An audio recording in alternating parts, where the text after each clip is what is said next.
The secrets of the Sacred Isles.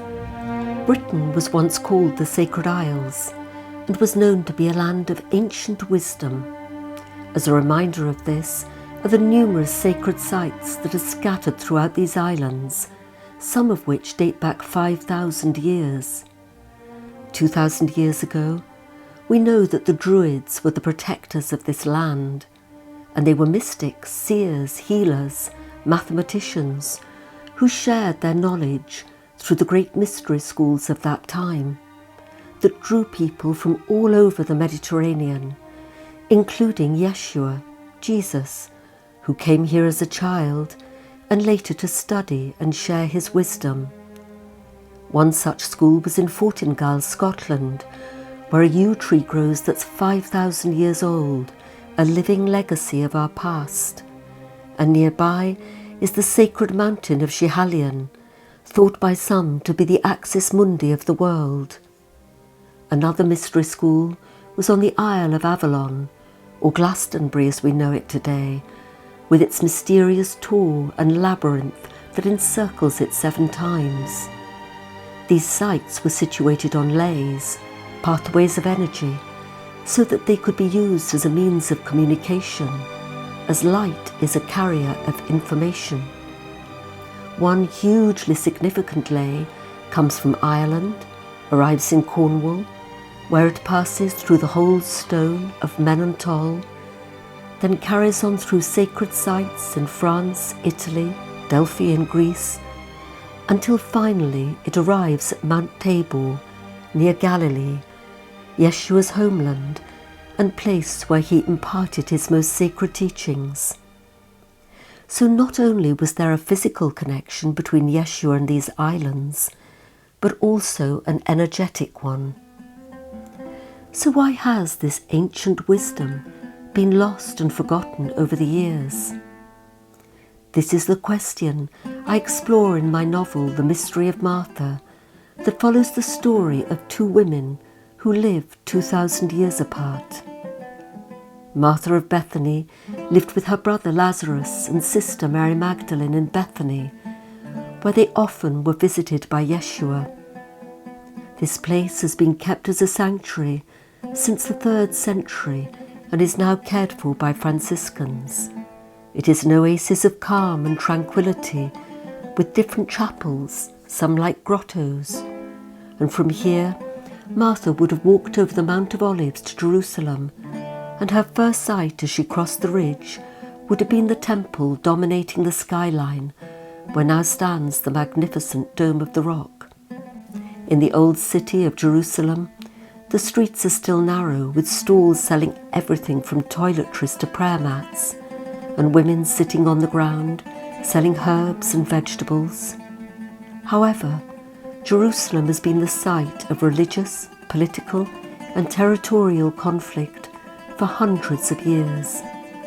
It is no different today, as shown by the separation wall that divides the land and its people. It was the same 2,000 years ago. When Martha of Bethany went to Jerusalem, the presence of Roman soldiers would have served as a reminder that she was living in an occupied country, with the possibility of arrest, as real then as it is today, as seen by the holding of this Palestinian woman whose only crime was singing laments for the loss of Jerusalem. Where there is conflict and division, people find it difficult to look beyond their own needs and fears, which is why Yeshua chose the Sacred Isles to embed his mystical teachings so they would be protected for a future time. He asked his closest followers, including Martha, to journey to the Sacred Isles after the crucifixion and anchor the Christ light here. And this group of people lived in community where now are the ruins of Glastonbury Abbey, imbibing Yeshua's way of love. Over the next 300 to 400 years, saints and mystics followed the same pathway, such as St. Levin, who lived in a cell in Porthchapel Bay in Cornwall. And in the Lake District, St. Herbert made his home on an island in Derwentwater so he could focus on his inner search away from the world. And from there, he looked out to the Borrowdale Fells. And in the story of the two Marthas, this is where the present-day Martha lives, in the heart of the English Lake District, and begins her quest to uncover the secrets of the past. In the Buttermere Fells, she comes across a tiny chapel. Inside is an image of her namesake Martha of Bethany, and so a connection is made between past and present.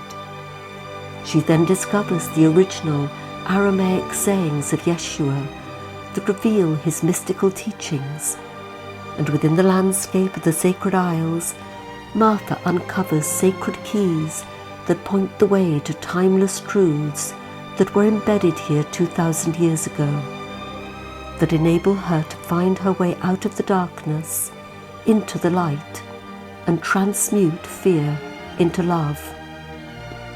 The Sacred Isles has been referred to as the heart chakra of the world, and now is the time to reawaken this ancient wisdom that is enshrined in this land. The blueprint of Christ consciousness was laid down here 2,000 years ago and can be reactivated by heightening our level of consciousness and frequency of light. This is the way the Christ light will be anchored on earth once more. We are the guardians of the earth, these sacred isles, and this age-old wisdom offers us all a pathway to freedom. In the story of the mystery of Martha, I allude to how this can be done. So let's begin at the beginning, and awaken truth and love once more.